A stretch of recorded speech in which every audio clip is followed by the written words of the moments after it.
जय हिंद दोस्तों। Pankaj sir Bihar board में एक बार आपका फिर से हार्दिक अभिनंदन है। दोस्तों जैसा कि यह मेरा प्रश्नावली 4.1 चल रहा है एनसीईआरटी बुक से। दोस्तों इससे पिछले वीडियो में मैंने क्वेश्चन नंबर 1 कंप्लीट किया था। इसके 2 क्वेश्चन है, आज हम लोग इसका सेकंड क्वेश्चन है वो कंप्लीट करेंगे। तो जैसा कि सेकंड नंबर क्वेश्चन है, निम्न स्थितियों को द्विघात समीकरणों के रूप में निरूपित कीजिए और इसके 4 पार्ट हैं। तो पहला पार्ट है, जैसा कि पहला पार्ट है, एक आयताकार भूखंड का क्षेत्रफल 528 मीटर स्क्वायर है। क्षेत्र की लंबाई चौड़ाई के दुगुनी से 1 अधिक है। हमें भूखंड की लंबाई और चौड़ाई ज्ञात करनी है। तो चलिए क्वेश्चन को सॉल्व करते हैं। तो सबसे पहले क्या लिखेंगे, माना चौड़ाई बराबर x। तो और क्या कहा था, लंबाई जो है चौड़ाई से के दुगुना से 1 अधिक है। तो और क्या हो जाएगा, लंबाई हो जाएगा और लंबाई हो जाएगा इसके दुगुना से 1 ज़्यादा हो जाएगा। ठीक है।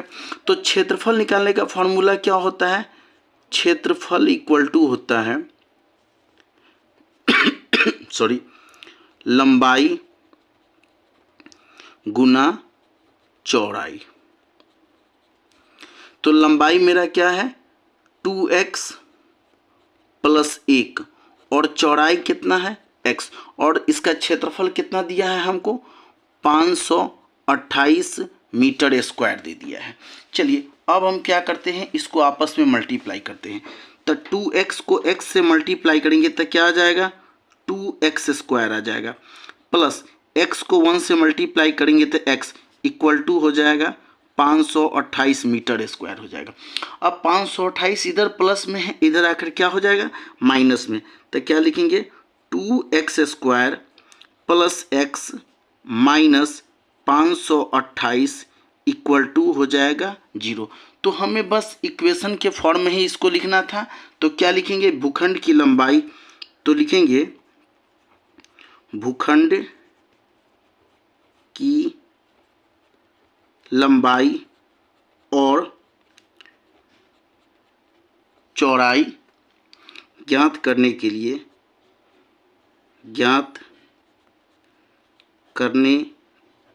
लिए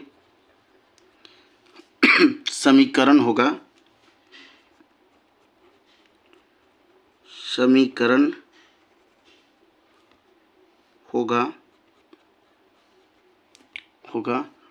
2x square plus x minus 528 बराबर 0। चलिए अब हम लोग इसके सेकेंड पार्ट पर आते हैं। जैसा कि सेकेंड नंबर पार्ट है, 2 क्रमागत धनात्मक पूर्णांकों का गुणनफल 306 है। हमें पूर्णांकों को ज्ञात करना है। तो चलिए सेकेंड क्वेश्चन को सॉल्व करते हैं। तो जैसा कि सेकेंड नंबर क्वेश्चन मेरा है, इसका सेकेंड पार्ट है, लेकिन ये माना पहला पूर्णांक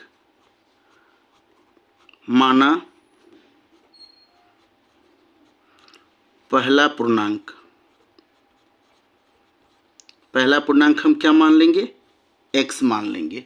तो और दूसरा पूर्णांक क्या हो जाएगा, कहता है क्रमागत का है। तो क्रमागत क्या होता है, उसका नेक्स्ट अगला होता है। तो लिखेंगे और दूसरा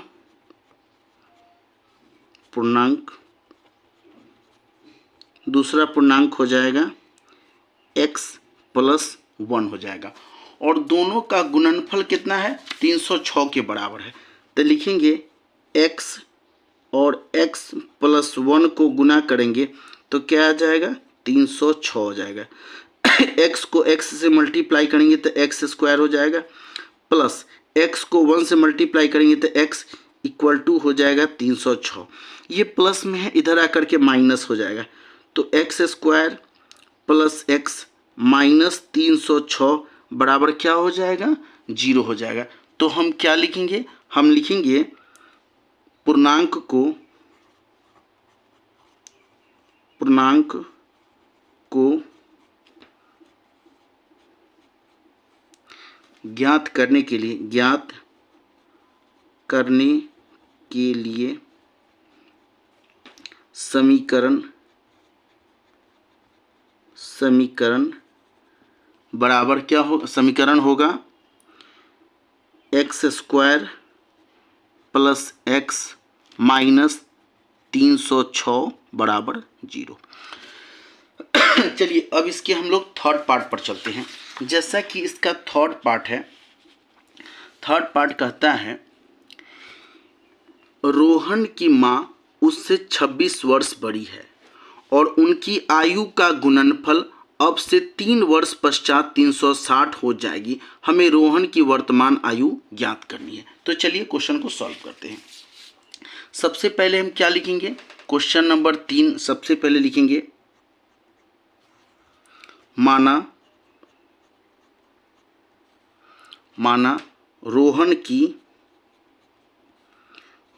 की आयु, अगर रोहन की वर्तमान आयु मान लेते हैं, हम क्या मान लेते हैं, x मान लेते हैं, तो रोहन की माँ की आयु क्या हो जाएगा, तो हो जाएगा रोहन की माँ की आयु हो जाएगा x प्लस 26, यानी रोहन की माँ की आयु रोहन से 26 वर्ष बड़ी है। ठीक है, तो 3 वर्ष बाद कहता है, तो लिखेंगे 3 वर्ष बाद। तो 3 वर्ष बाद क्या है, रोहन के आयु में भी 3 प्लस होगा और उसकी माँ के आयु में भी 3 प्लस हो जाएगा। तो क्या हो जाएगा, x प्लस 3, तो रोहन की आयु हो जाएगा x प्लस 3 और दोनों का गुणनफल, और उसकी माँ की आयु हो जाएगा x प्लस 26 प्लस 3 और दोनों का गुणनफल हो जाएगा 360 हो जाएगा। चलिए पहले इसको हम ठीक करते हैं। तो क्या लिखेंगे, x प्लस 3 और x प्लस 26 और 3 कितना हो जाएगा, 29 बराबर हो जाएगा 360 हो जाएगा। अब क्या करेंगे हम, पहले x से हम x प्लस 29 को मल्टीप्लाई करते हैं, फिर प्लस 3 से हम x प्लस 29 को मल्टीप्लाई करेंगे, बराबर हो जाएगा 360 हो जाएगा। x को x से मल्टीप्लाई करेंगे तो हो जाएगा x² प्लस x को 29 से मल्टीप्लाई करेंगे तो कितना हो जाएगा, 29x हो जाएगा। उसके बाद फिर प्लस 3 को x से मल्टीप्लाई करेंगे तो 3x हो जाएगा, प्लस 29 को 3 से मल्टीप्लाई करेंगे, 29 तियाई 87 बराबर हो जाएगा 360 हो जाएगा। चलिए अब इसको हम क्या करते हैं, यह मेरा हो जाएगा x², 29x और 3x, 29 30 32 हो जाएगा, प्लस 32x और प्लस 87 और इधर 360 प्लस में इधर आकर के माइनस 360 बराबर क्या हो जाएगा, 0 हो जाएगा। क्या लिखेंगे, x² प्लस 32x और 360 में से 87 माइनस करेंगे तो क्या आएगा, माइनस 273 बराबर क्या बचेगा, 0 बचेगा। तो हम क्या लिखेंगे, यही इक्वेशन हो गया रोहन की आयु ज्ञात करने के लिए। तो हम लिखेंगे रोहन की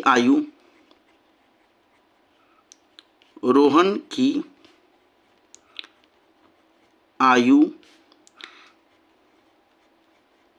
ज्ञात करने के लिए समीकरण होगा, समीकरण गलत लिख दिए,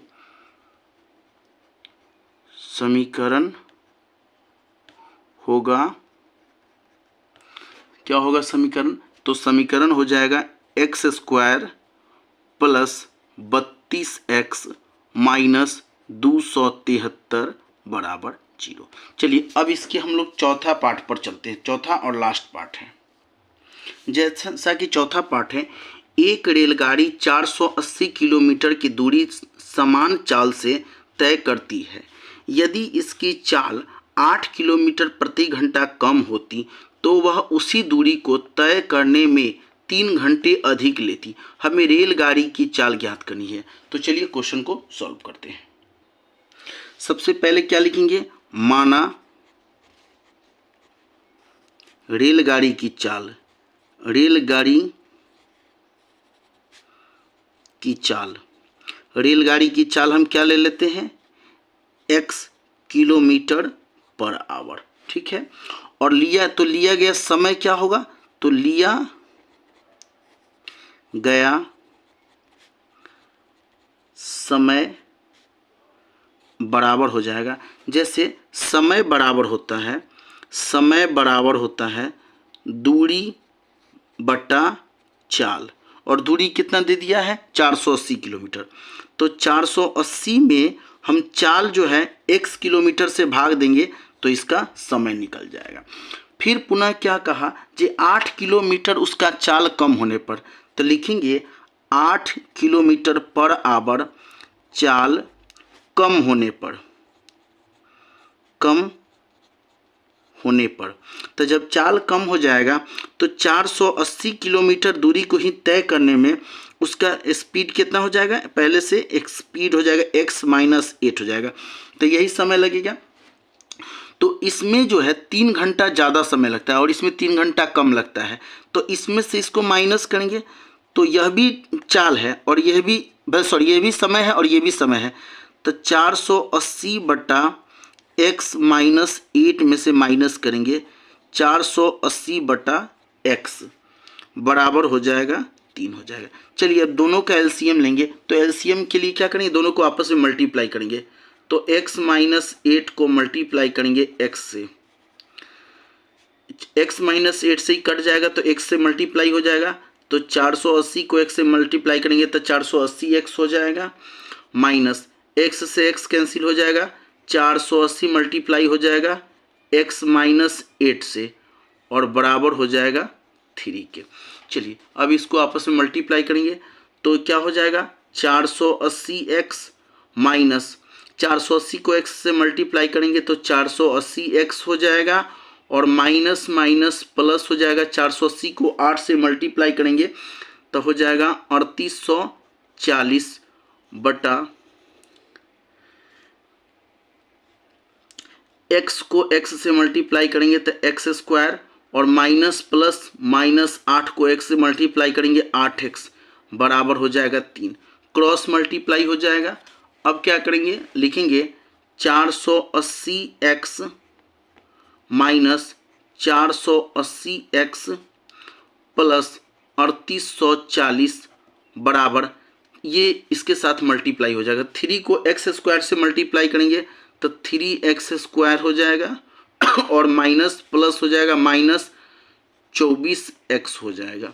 चलिए अब क्या करेंगे, ये 480x प्लस में है और 480x माइनस में है, प्लस माइनस दोनों क्या हो जाएगा, कैंसिल हो जाएगा, क्या बचेगा अब, और इसको प्लस में इधर आकर के माइनस में हो जाएगा, तो क्या हो जाएगा 3x स्क्वायर माइनस 24x और प्लस है तो माइनस हो जाएगा 3840 हो जाएगा। अब इस समय से हम क्या कॉमन ले सकते हैं, 3 कॉमन ले लेंगे, तो 3 कॉमन ले लेंगे तो क्या बचेगा, x square minus 8x minus 1280 बराबर 0, तो 3 मल्टीप्लाई में इधर आके डिवाइड में हो जाएगा तो 0 बन जाएगा, तो क्या लिखेंगे x स्क्वायर, इक्वेशन क्या बनेगा मेरा, x square minus 8x minus 1280 बराबर 0 हो जाएगा। तो चलिए इस प्रकार क्वेश्चन नंबर मेरा सेकंड कंप्लीट होता है।